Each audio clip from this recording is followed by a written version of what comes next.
Hi, I'm David Monte, and welcome to a new episode of the Today in Manufacturing podcast.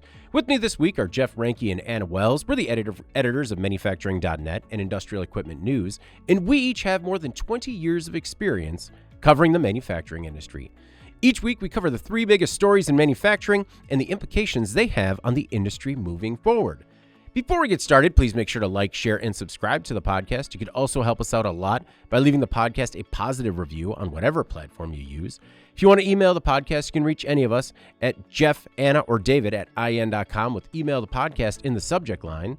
We're also live every Thursday, so you can subscribe to us on YouTube at IN Magazine so you can get a notification and join us in the live chat. Anna, welcome back. How's everybody feeling this week?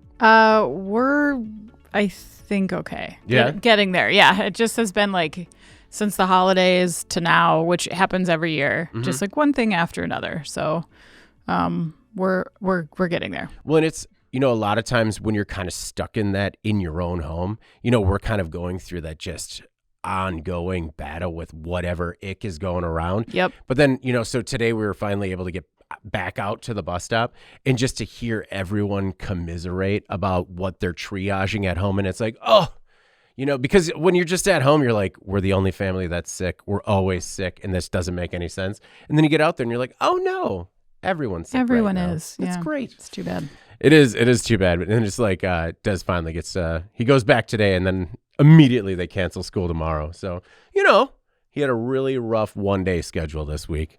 Jeff, how you doing this week? I'm good. Everybody's healthy at my house because there's nobody there anymore. The cat's good? Yeah. Oh, well, that's good. Yeah. Nice.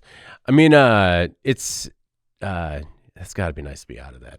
Just like you're getting there. Once they get a little bit older, they get a lot more resilient. Well, they do, and it's good. It's good to have like friends with younger kids because that is a reminder of like, oh yeah, it is way worse. Like we haven't had to like battle what is it, like hand, foot, and mouth or anything like that in a while, and that's nice. That's nice. The kids can actually communicate.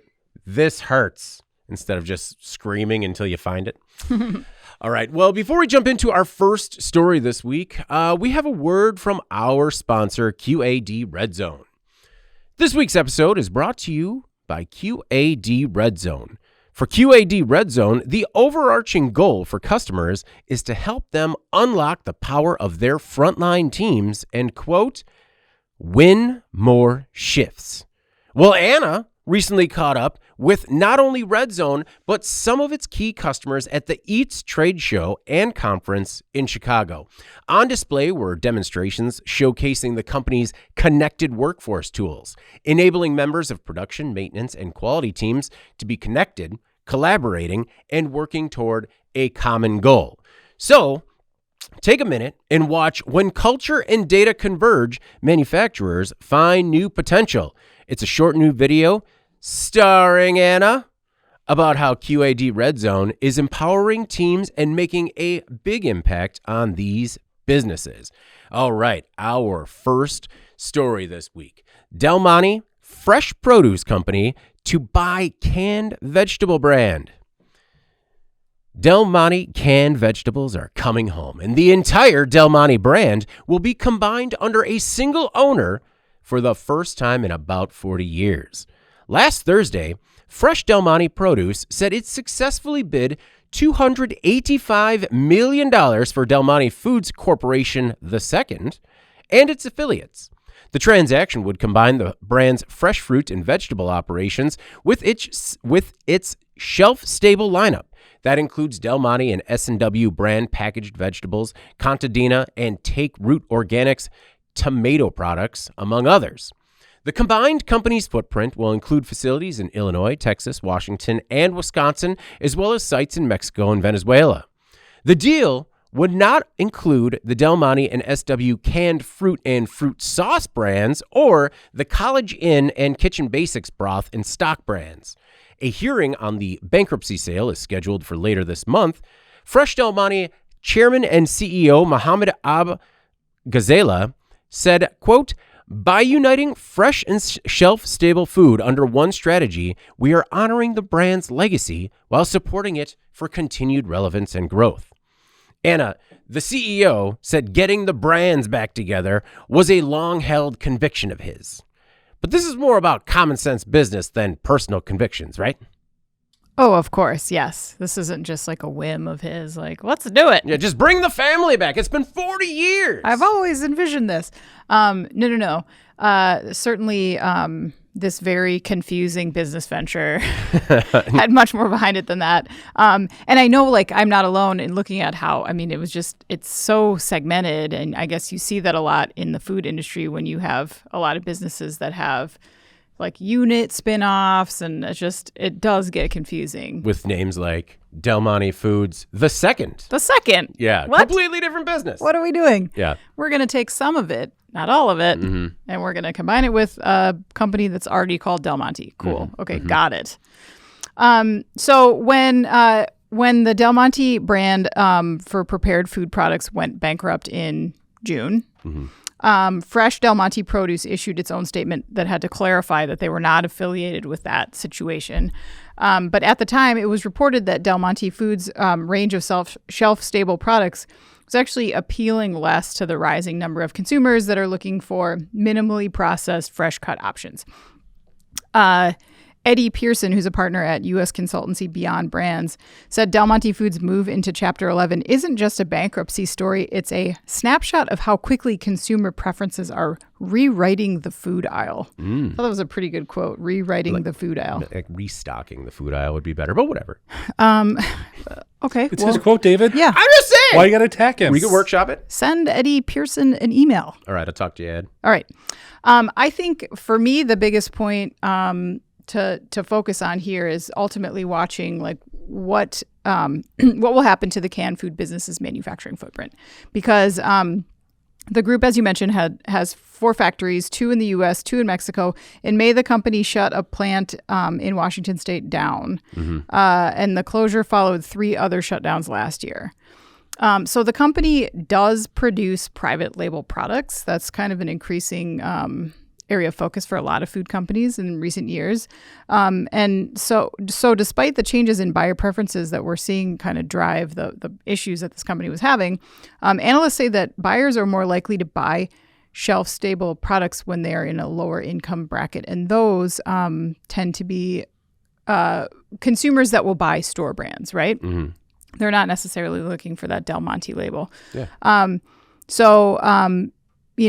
Del Monte has been manufacturing private label, but in the bankruptcy proceedings, they said that side of the business had contracted substantially after their recent plant closures.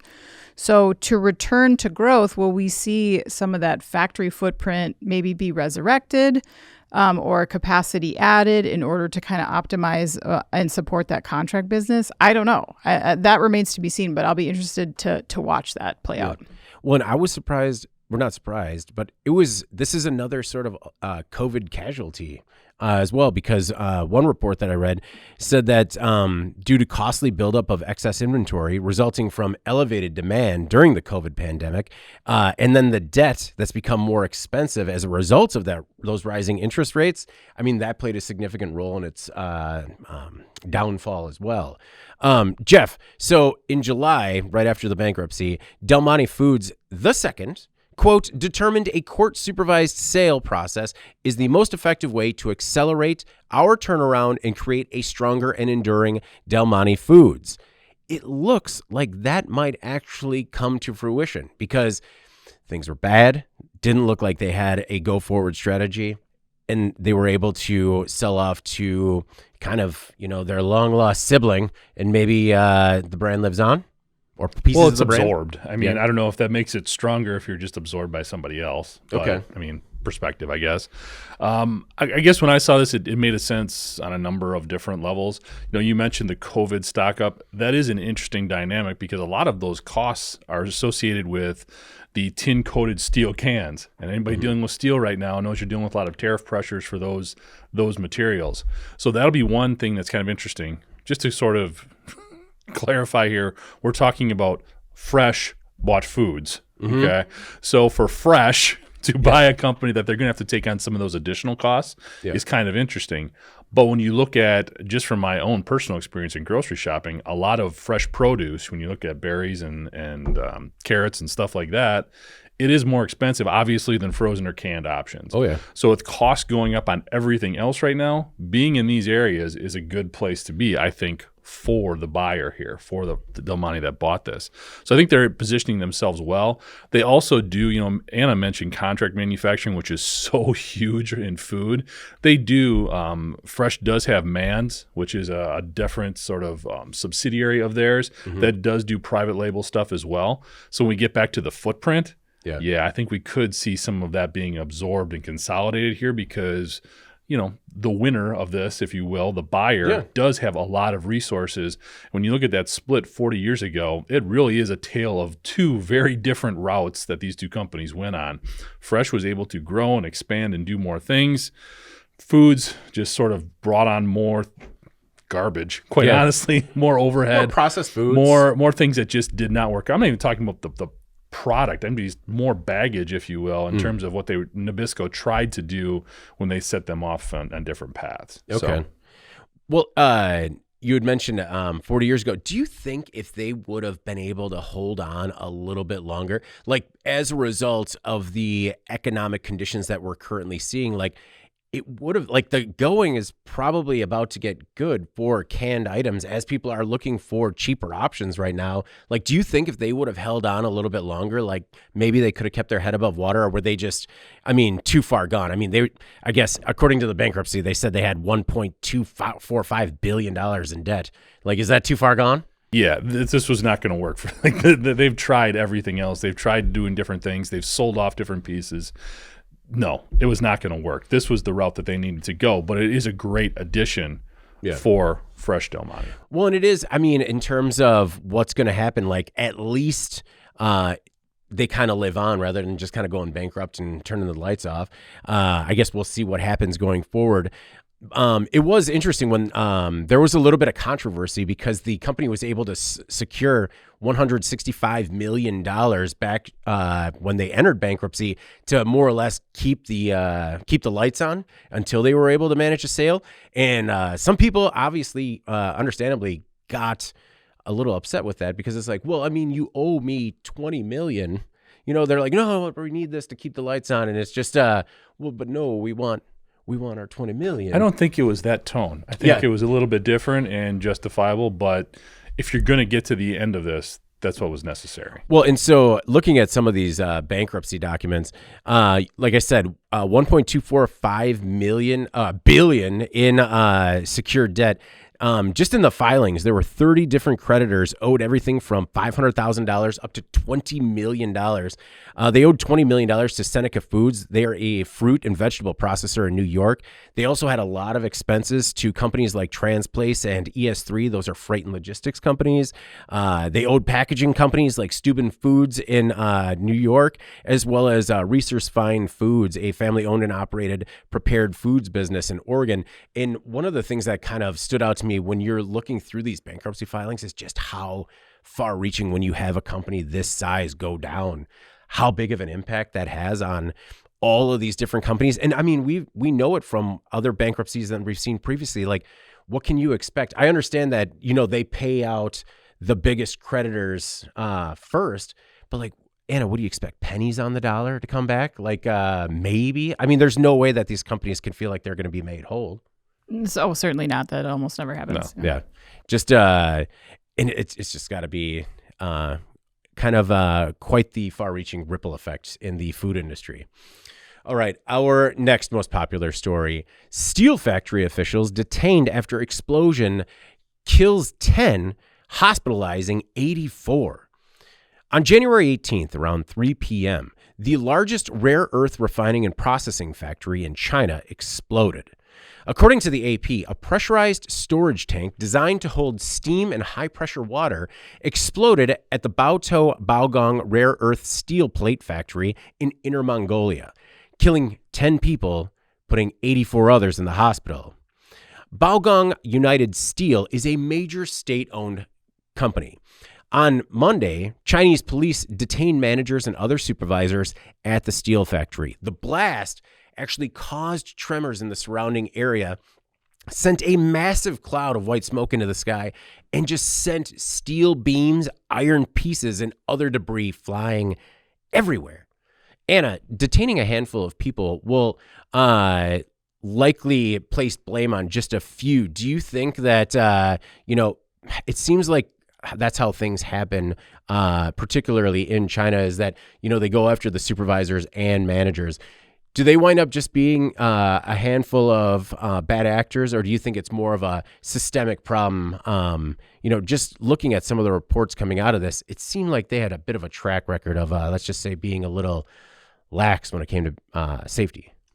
Yeah, I mean, that may be so, but I always think that when the first thing we do is try to detain a handful of individuals, that it's, indicative of maybe some blame casting or scapegoating, especially when you're in China and you have this very long history of industrial accidents. We saw in 2015 the explosions in the port of Tianjin that killed like 173 people. Last year, there was an explosion in a chemical plant in Shandong that killed 5 people. That blast ripped the windows of a building nearby from their hinges. I mean, it was these are very extreme incidents. Of course, they happen everywhere, but they seem to happen in China a lot. China also has a huge manufacturing footprint, to be fair. But I do think with this type of culture around safety, where you have these recurring large-scale catastrophes, it's not surprising to see that people get detained right away with that indication that there might be some criminal charges brewing. Not necessarily because I think they're solely responsible for the disaster. But again, I think, there's this rush to kind of assign blame to individuals instead of deal with this systemic issue that is, often overworked, understaffed, facilities that are not safely designed, processes that are not safe, very high production rates. And you're talking about a rare earth facility here. This is a very high demand product that China almost has a lock on. This is a state-owned company. So all of those things combined suggest to me that maybe they're, burning the midnight oil here. And we know from all the things we've covered on this podcast that leads to some very tragic consequences often. So I don't know. I just think that it's hard for me to imagine that there's these couple people on the ground that are operating completely independent of like state objectives. Yeah. No, I completely agree with you. Like when you see that it is a state-owned facility, and first of all, isn't it in the state's best interest to make sure that it, at least reaches a standard level of safety to make sure that it, especially with a product like this that is so crucial to domestic security, that it remains up and running. Just to me, like when a state-owned factory makes sense to, make sure that it's maybe a little bit safer. I don't know. China? Come on. Wishful thinking. So the local government has suspended production at the plant, Jeff. After seeing the wreckage, I don't know how any semblance of production could proceed, like at the plant or anywhere in the immediate area. It was just complete, everything was destroyed. And early reports from multiple sources suggest that this place really, I like to think that, it's a state-owned facility that has, it's in their best interest, but it had a history of bad accidents, deadly accidents. 30 people have died at this plant in the last 10 years. Okay. Yeah. When you've got that kind of track record, there's obviously safety is way in the back seat. And this is indicative. I think this is another example whenever we've talked about a lot of these different safety, unfortunate situations, it comes down to two things, which is time and culture. Obviously, we know that they're cranking out as much product as they possibly can, and it's all under very time-sensitive demands, especially if you're looking at something even in the ballpark of rare earths, which I think they were dealing with something that's sort of in connection to it. They weren't processing rare earths at this facility, but doing the plating or whatever the dynamic was there. So obviously trying to get as much out the door as possible. But then when you look again, 30 people died in the last 10 years. They had a huge corruption scandal there with leadership, I think about 6 or 7 years ago. They basically had an overhaul 2 years ago of all of the leadership, again, to sort of try to get out the dead weight, if you will, or the people who weren't doing things correctly. this is a cultural thing again here. I know we're still talking about China, but the reality is when you have a facility that is putting out prominent products and very much under the microscope globally, if you will, of what they're doing, and they still have all these issues, that's again just a leadership and culture thing that permeates throughout the organization. It starts at the top and it gets right down to the plant floor where it's about get it out, get it done, and all the safety things become secondary. From this far away, that seems very obvious. Well, and just from a couple of people, like former workers, former employees that they interviewed, it sounded like this was a fairly in-demand job, that people, wanted to go in and work in this facility. And then maybe once they were exposed to the actual working conditions of the facility, they realized that maybe the job wasn't as glamorous as they were led to believe. And just talking about where this explosion happened. So it started in this massive 650 cubic meter saturated water and steam spherical tank. And I was just like, wow, that does sound big. I mean, this is a tank that is big enough to hold 172,000 gallons of water. Mm-hmm. And it was just, did you guys see some of the photos and videos of it? It looks like a war zone. And as I was, we were putting together this report, it's like, because at first the initial reports were that there were 4 casualties, then it was 6, and I think right now everyone is accounted for, and that's what brought it to 10. But there's still, of the 84 people that went to the hospital, I think 5 are still in critical condition. So it is just incredibly devastating thing. And I thought it was wild that the local government came out and just said well, we've suspended production at the plant. It's like, no, you didn't. The giant explosion suspended production. There's nothing to be done there. Yeah, exactly. No one's walking in that door. There's no more doors. There's no door. All right. The most popular story on our websites this week, part that broke during UPS plane crash failed 4 times on different aircraft. Last November, a UPS plane crashed shortly after taking off in Louisville, Kentucky. The left engine flew off the wing as the plane rolled down the runway. We've talked about it a number of times on the podcast. 3 pilots on the plane were killed, as were another 12 who were on the ground near the Muhammad Ali International Airport. Well, last Wednesday, the NTSB said that in 2011, Boeing documented 4 previous failures of a part that helped secure the MD-11's engines to the wings on 3 different planes. However, at that point, the plane manufacturer, quote, determined it would not result in a safety of flight condition. This is according to a report from the AP. The planes were built by McDonnell Douglas, which was bought by Boeing. Investigators previously found cracks in some of the parts that held the engine to the wing. Those cracks weren't caught during regular maintenance. The last time those key engine mount parts were examined closely was actually back in October 2021, and the plane wasn't due for another detailed inspection for another 7,000 flights. Now, it's not clear when the cracks started to develop, but if you remember from the last time we covered the story, there was that crash in Chicago in 1979 when the left engine flew off of an American Airlines DC-10 during takeoff, killing 273 people. That DC-10 was the predecessor of the MD-11. This was a 34-year-old plane that many airlines stopped flying commercially years ago. Anna, there were a lot of common themes here for me. Toothless recommendations from safety agencies and manufacturers, inadequate maintenance, problems following mergers and acquisitions, and equipment used well beyond its expiration date. So where do you want to start? Well, it's some of that stuff. It's hard to say what an expiration date is on an airplane. The person who speaks most harshly of this plane in the article is the lawyer for the people who filed the lawsuit against the company. So take that with a grain, I guess. We've seen airplanes last for many, many decades successfully.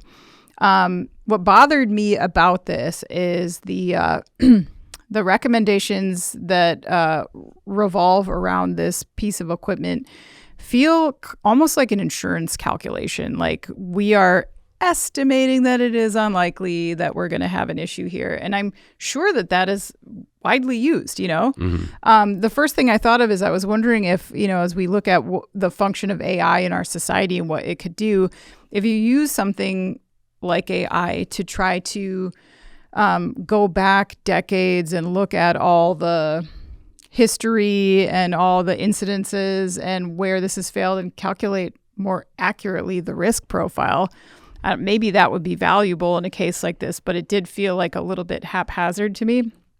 I think either way, you're trying to determine here whether it was the part that was inadequate, the maintenance that was inadequate, or both. And it seems to be that perhaps both. It's hard to know when those cracks appeared, right? Mm-hmm. But because there's such a long interval between inspections, that's a problem to me. Yeah. When you look at the fact that this component has a problematic history, I think that it stands to reason that you shorten those intervals. Yeah, you increase the number of inspections. Right. That seems like an easy first step to try to, because the last thing that any of these manufacturers want, or the airlines or UPS, is to have a fatality. Right. So it doesn't make sense to me that we would extend those to that point, because when would you say 2021 was the last maintenance check on this? Yeah, October 2021. And still had 7,000 flights to go? Yeah.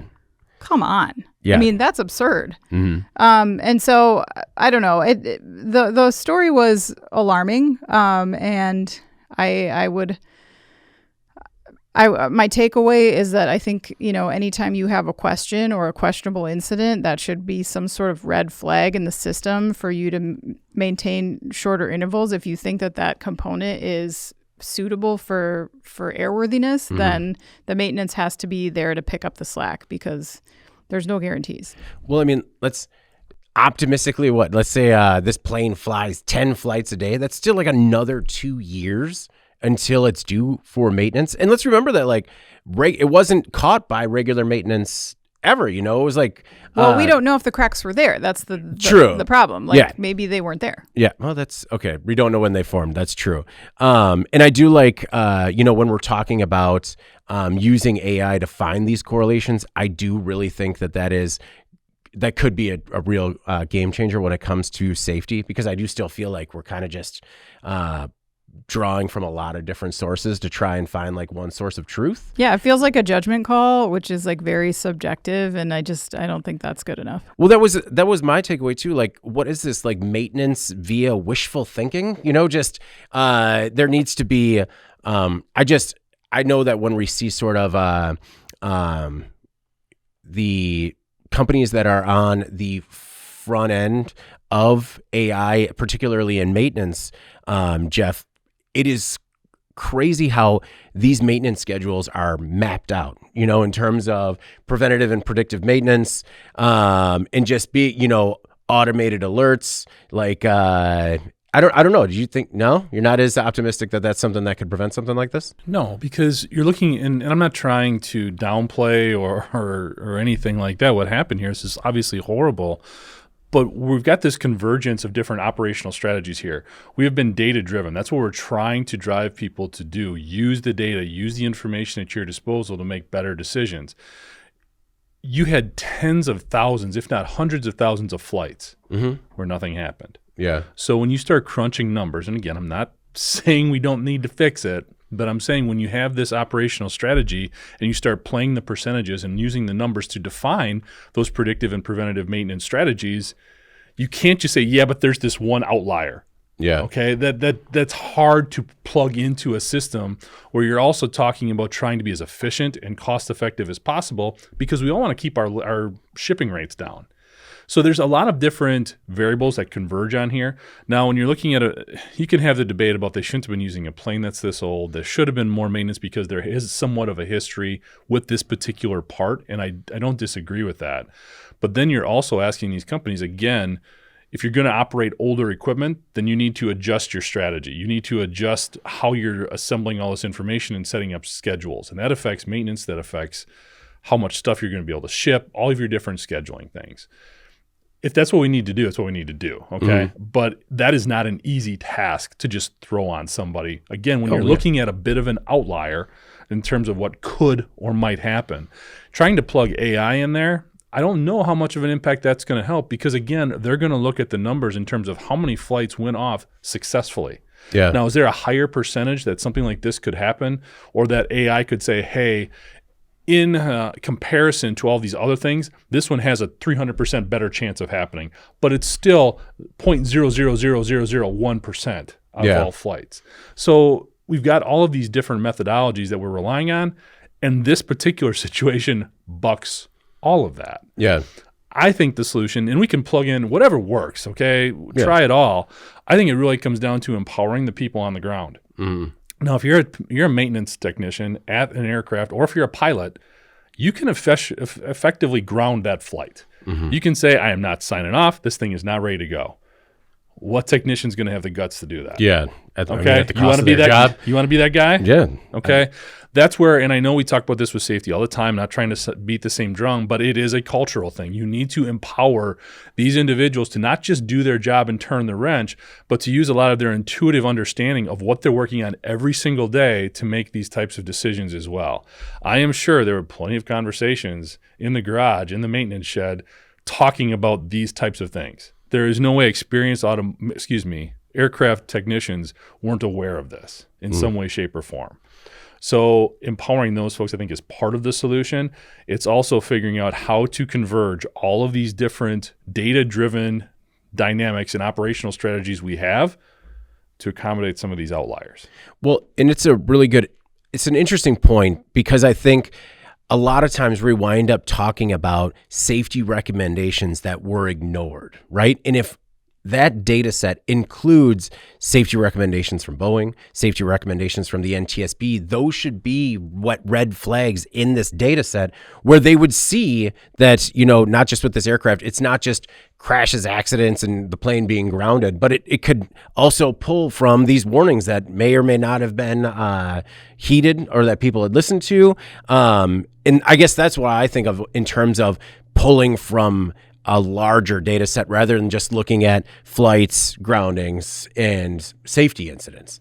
I mean, just because how many times do we talk? I mean, we talked about it last week. We probably, out of 253 of these podcasts, I don't know, 75% of them, we wind up talking about, well, there was somebody that said you should do it better, and then they just decided not to.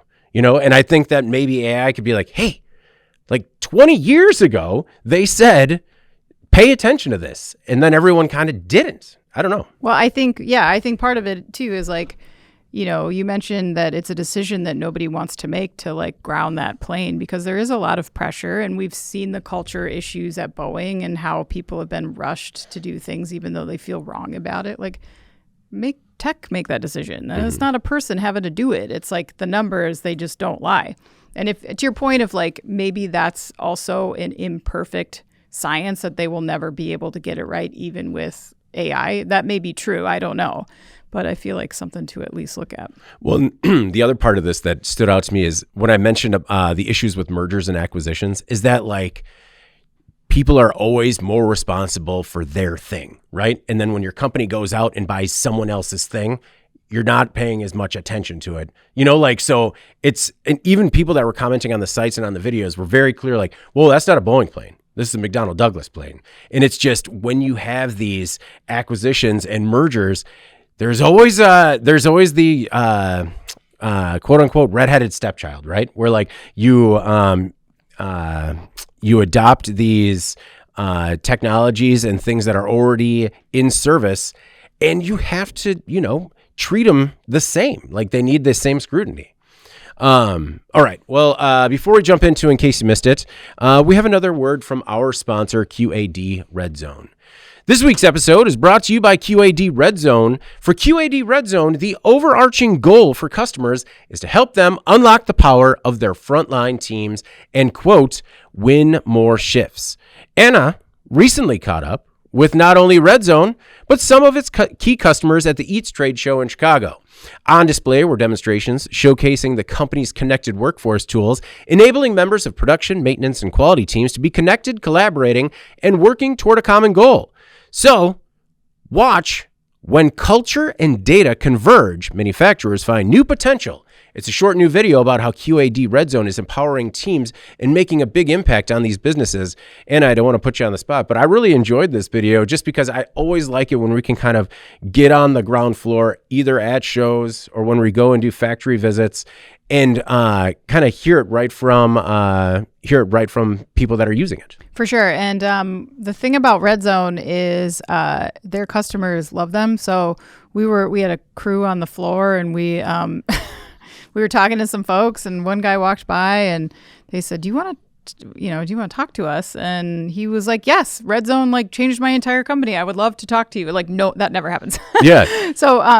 So I do think like the people that are in the video, they're being very truthful about their experience and what it's done for their businesses. So I think it's worth checking out. Well, and it's like a different vibe, right? Like we do a lot of Zoom interviews now, but it's just something different about being there in person and like having more of a connection with somebody and just kind of seeing their passion for it. For sure. And I think that really came through in the video. All right. So well done, Anna and producer Eric. Just always crushing it. In case you missed it, stories not as popular on the websites, but still could make a big impact on the industry going forward, or are just really fascinating. And Anna, with that, what do you have for In Case You Missed It this week? Well, it's a great headline. Excuse me. Hot sauce brand sues contract manufacturer over bottles exploding. Yeah. Eee, what's this about? A salsa and hot sauce company in Iowa has sued a contract manufacturer over a series of alleged quality control issues in recent years. The company is called Lola's Fine Salsa, and it partnered with a Canadian manufacturer called Eco Ideas Innovation in 2023 for production of mini bottles of salsa.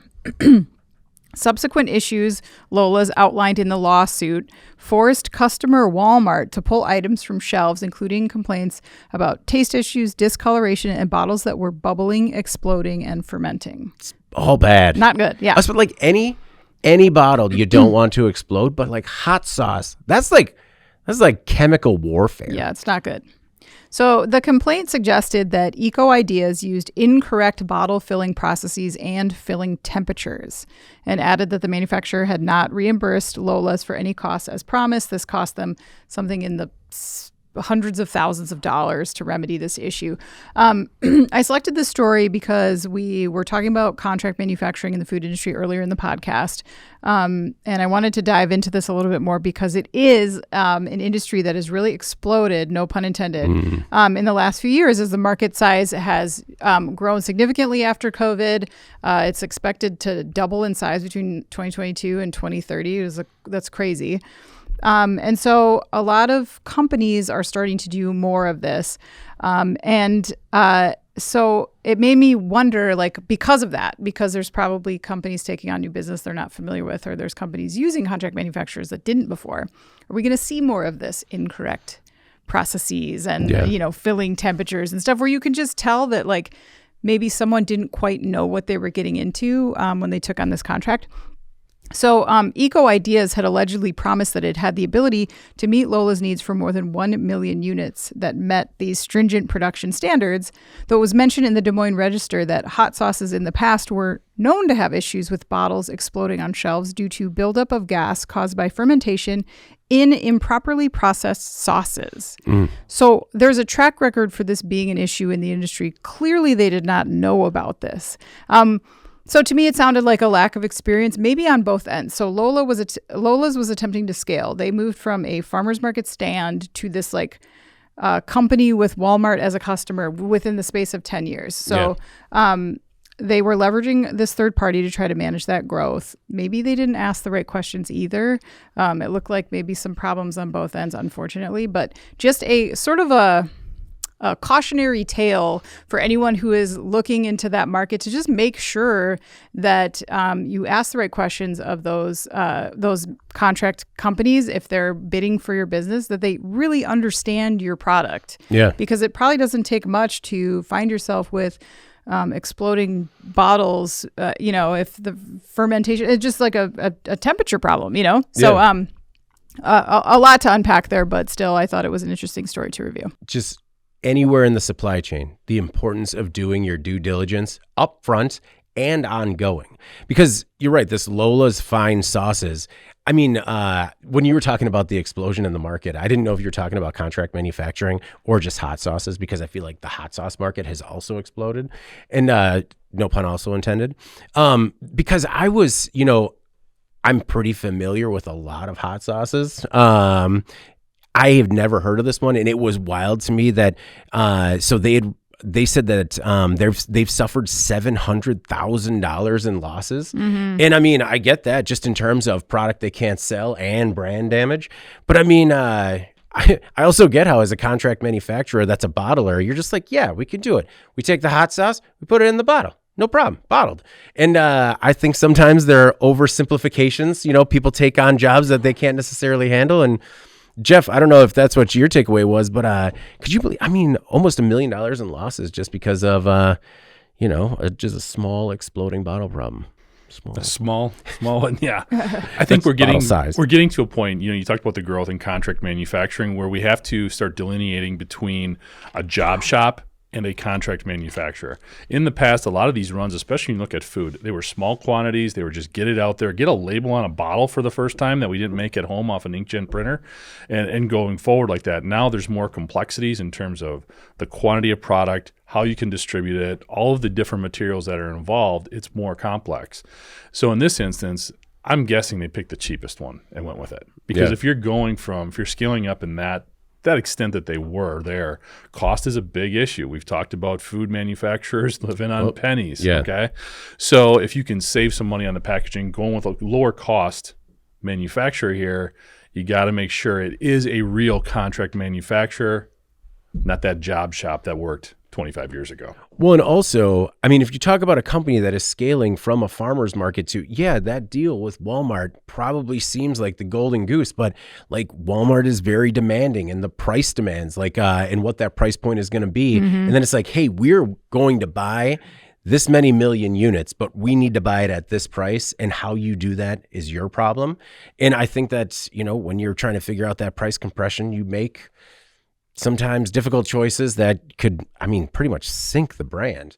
I don't know. It was this one was just a wild one to me because having worked in a grocery store, which you already knew about. Yep. You were aware that I've worked in grocery stores, mm-hmm. But just in stocking the hot sauce, you're just like, like if one of the hotter bottles falls and breaks and you just you get a whiff of it and you're like, whoa.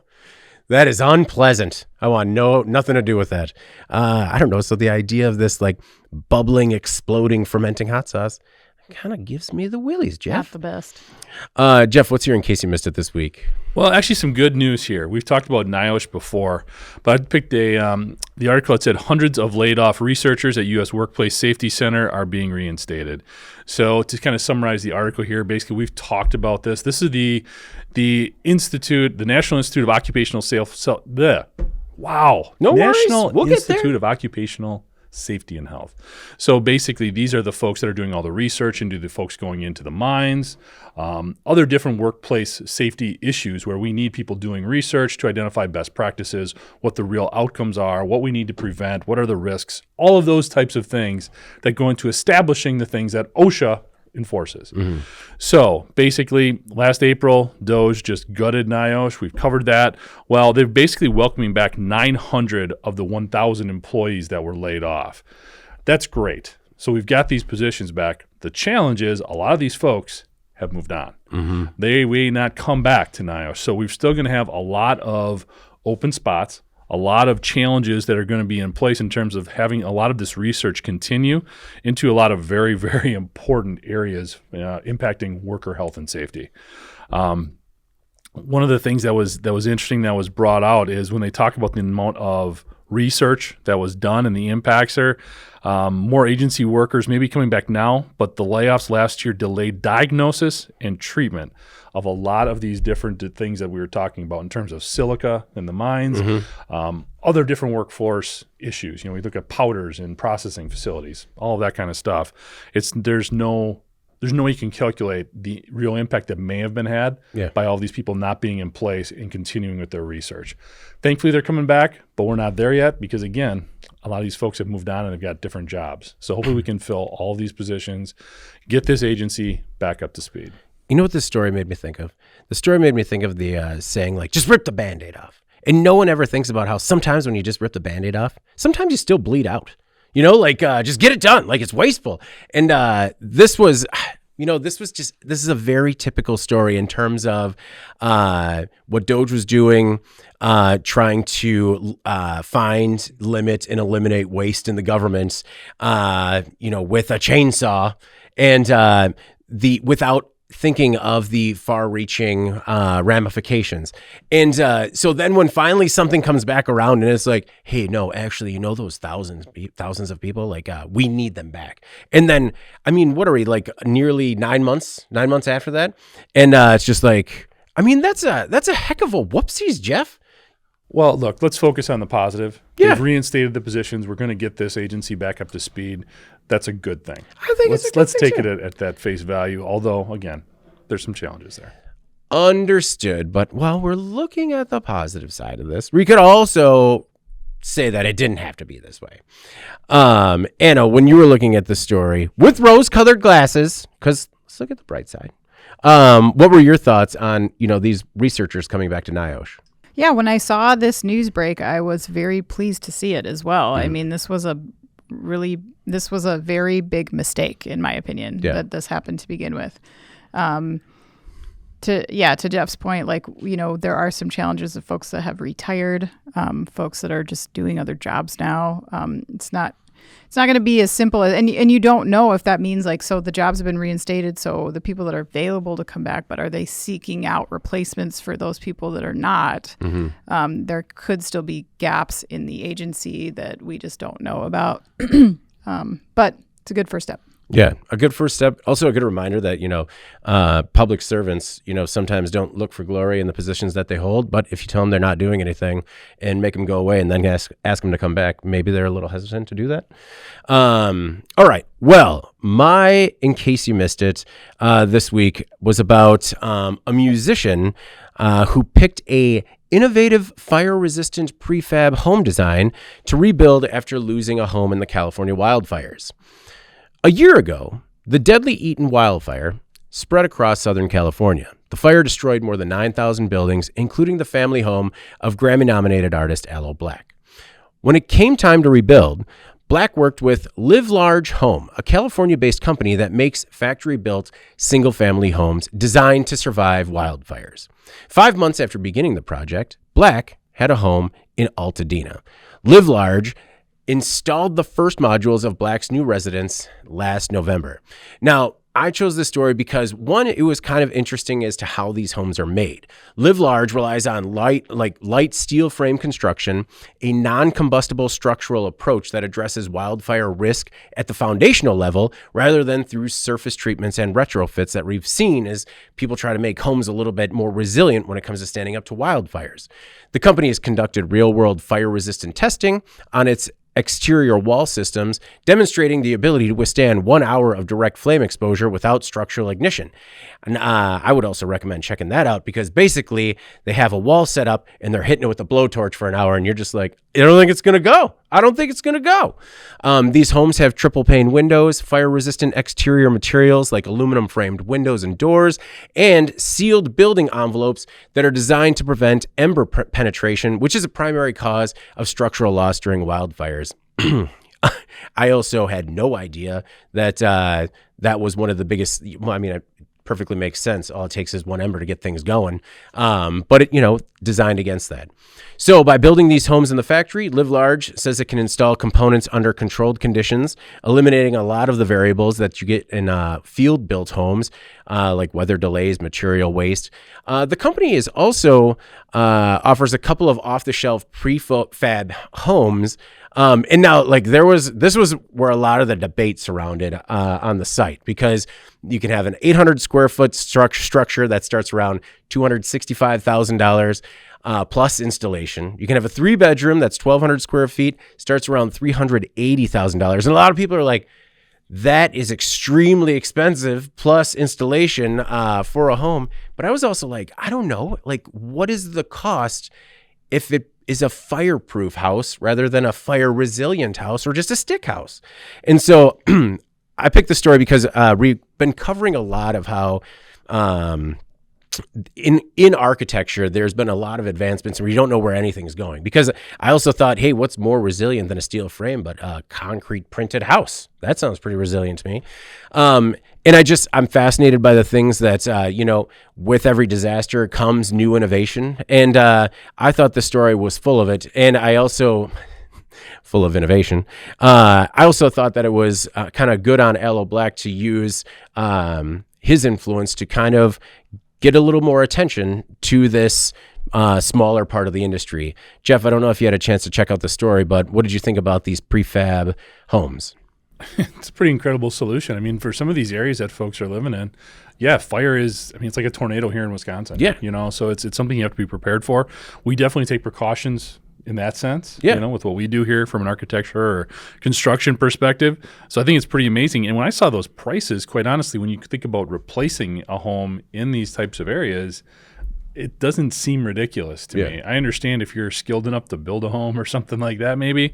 But if it's a prefab situation, and that's where you want to live. I also, thinking about that show that I like watching, Homestead Rescue. Oh, yeah. A lot of those folks Love building off grid. Mm-hmm. Yeah. Something like this is a pretty viable option, I would think. Well, and also the turnaround, like 5 months. 5 months after being like, yes, I want that model, and you have a home. Like, I think that makes sense.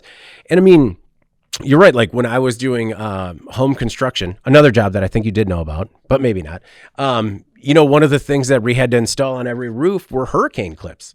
And that was just a thing that, guys that I was working with, it was a fairly new technology for them. And I was just like, yeah, it seems pretty common sense. Like put a little metal clip on each truss to make sure, when there's strong winds, it doesn't blow the roof off. Anna, what were your thoughts on this story and, some of the things that are going on with home design, particularly in vulnerable areas? Well, it's interesting to me because the cost calculation is, if you look at paying upfront costs for a house that, in theory will not succumb to a fire, I think the difference is that if it does, typically those costs are borne by the insurance company. It's not something that you are paying out of pocket if your house burns down. However, that said, insurance companies in California are getting serious with their customers and even dropping folks altogether because of the fire risks in those areas. Mm-hmm. So I think when you look at the materials that are being used here and the methods that are being used here, it'll be interesting to see at some point down the line if these are able to scale a bit, if there is at some point in time a requirement to get homeowners insurance to have some of these materials used in your building projects, so we may find ourselves kind of compelled, if you're in that area, to be using those materials, whether you want to or not in the future, if you want to have an insurance policy. So it'll be interesting to see like how this picks up steam and how it's being used and applied in that area going forward. I thought of the exact same thing in terms of, I believe that the governor declared like a state of emergency because of insurance in that area and the lack of residents' ability to secure any kind of insurance. And you're right. Like if you can prove resilience to wildfires or other natural disasters, that might be able to give insurers a little bit more peace of mind and actually help you out. I don't know. Maybe that's just wishful thinking. Look at me with my rose-colored glasses towards insurance companies. That's not normal. It's not normal. Take off those glasses, man. I don't. That just means they're filthy. Well, let's do our final thoughts before we get out of here this week. Anna, what's your final thought? So this morning when I was getting ready to take my kids to school, which I drove them to school. Normally we walk, but today we drove because it was very cold. I dropped a full cup of coffee in my car. Oh. Which I've never done before. And it is like the coldest day of the year tomorrow. So I don't know what happens exactly. I really, really tried to clean it all the way. Yeah. But like I feel like there's probably some dampness in there that is going to freeze overnight. And then I don't know. I'm just going to smell like coffee in there forever. But it was funny because my kids were like, my son was like, oh no, mom's coffee spilled. And then my daughter ran inside and got a towel to help me clean it up. They were very sweet about it. And I was like, guys, I was very mad. Do they know Anna's one coffee dynamic? I mean, does that work at home as well as in the office here? Like, we know we let Anna get some coffee before we talk to her about too much. Well, I was very, like, in the moment irritated, and then I got in the car and I was like, okay, guys, that was completely my fault. Nothing to do with you guys. I'm sorry if I seemed cranky in the moment. I did not mean to do that. My bad. I did not have a lid on it. But anyway, so I'm excited to find out what the consequences are for frozen coffee, like in your seats and like on the floor mat a little bit. Did you have creamer in it? You just drink your coffee black, right? Correct. See, I mean, I would have maybe try to get it up as much as possible and then just keep that car on and blare the heat. Just try. Maybe. Just burn it off. My seats. You want the vehicle to forever smell like coffee. That's what you're doing right there. I mean, I don't know. Do you think I should spray it with a hose? I mean, you should try to get it off, but it's not going to be too bad. I would not take David's route. Don't bake it in? No, I would not do that. What? So my seat interior is like a faux leather or whatever, but it's got all these little tiny holes in it. So like the coffee disappeared right away. It's like just in there. It's in the foam. Yeah, it's in the foam. Yeah. I could probably. Do you have a seat warmer? Yeah. Yeah, that could be interesting. Fire it up, don't fire it up. Fire it up. Fire You gotta burn see it what up. happens. Yeah. I mean, I've been on both sides of that where spilled stuff in the car, smelled it forever, and then other times gotten lucky, and I'm just like, well, I guess, all right, maybe we got it all up. Yeah, I was like, fine. Not like I can roll down my windows for a while. It's 0 degrees out. I had a very similar coffee incident 2 days ago coming into the office. Just the exhaustion of a kid that's up every hour. And I had my coffee and I was walking out the door. And as I walked out the door, just like hit the jam well enough. And it like just shattered on the garage floor. And it's so cold that it turned to ice almost immediately. Because I mean, I have iced coffee anyways. And I give you credit for cleaning it up because I'm just like, hey, there's a thing in the garage. And I assure you I'm going to get to it later. Most likely. Just... it's going to be a problem. My final thought this week was that despite the elements, we do still have plans to go out and try to do a little bit of ice fishing this weekend. I have not had a chance to get out there, so I, just taking that inventory, realizing I am in no way prepared and need to do some shopping. But I haven't had a chance to do it, and sometimes, things get moving so fast that you're just always going to do it next weekend. And, just a reminder that if there is something that, seasonal or whatnot that you want to get to, that, just stop and take a minute and actually do something for yourself. I haven't done it yet. I might come back on the next week's podcast and just be like, don't do it. It was terrible experience. But I don't know. My brother keeps hitting his limit out on Green Bay, so I'm feeling pretty good about it. Yeah, I did my inventory this weekend. Yeah? It was pretty good. Yeah, the last time we went out, I forgot that I like snapped my pole in half, and I was just like, "Where is my other pole?" And I'm just like, "Oh, it's in a garbage in the North Woods." That's right. Okay. No, producer Eric and another friend came over, and we made it. It was a 1 hour job that took me about 4. No, you gotta be thorough. It was good. Yeah, you gotta be thorough as you're going through the jigs. Well, one of the things that doing that, it's sometimes this final thought is difficult for me, like trying to come up with something to say, but sometimes it also gives me perspective on different things that are going on because it makes me think about it. Getting the ice fishing stuff ready, on one hand, you've got an ice fishing pole, which could not be simpler. Mm-hmm. It's basically a stick with some thread. Yeah. I mean, it's really not that with complicated. The simple contraption. You can make it more complicated, but that's basically what it is and it hasn't changed in 1,000 years. Yeah. But then... against that, I've got this brand new heater that I bought, which basically heated up the entire garage. So for our pop-up, it's going to be great. Yeah. New technology, all that kind of thing. We went to play cards last Saturday. We're essentially throwing around pieces of paper, right? But we had that nice mobile device there that was there keeping track of everything, let us know when the blinds changed, all of that. Yeah. So you get these convergence of the new and the old. Yeah. And what that made me think about a little bit is whenever something new is introduced, it's going to disrupt everything. It's going to make everything so new and we don't know what we're going to do. But at the same time, we always find a way to bring in the old stuff and the new stuff. We find a way to make all these things merge together. Yeah. There is a lot of stuff going on right now. Okay. Mm-hmm. I'm not going to get into all of it, but a lot of things that can be obviously disruptive, concerning, how's this going to work out? throughout our history of a society, we've always figured out a way to converge what we already knew with some of these new ideas. We will too. We will with a lot of these things going on socially right now as well, just like we have in these much less significant areas of our lives. And I just thought it was a nice example or reminder of how all these things can fit together over time. Yeah. With time, we will get there. With time and perspective. Sure. Well, no, this is really thought-provoking, Jeff. Very good. All right. Well, before we get out of here, please make sure to like, share, and subscribe to the podcast. You can also help us out a lot by leaving the podcast a positive review on whatever platform you use. If you want to email the podcast, you can reach any of us at Jeff, David, or Anna at in.com with email the podcast in the subject line. You can subscribe to our daily newsletter. Make sure you get it delivered to your inbox first, or subscribe to us on YouTube at IN Magazine so you can join us every Thursday when we go live.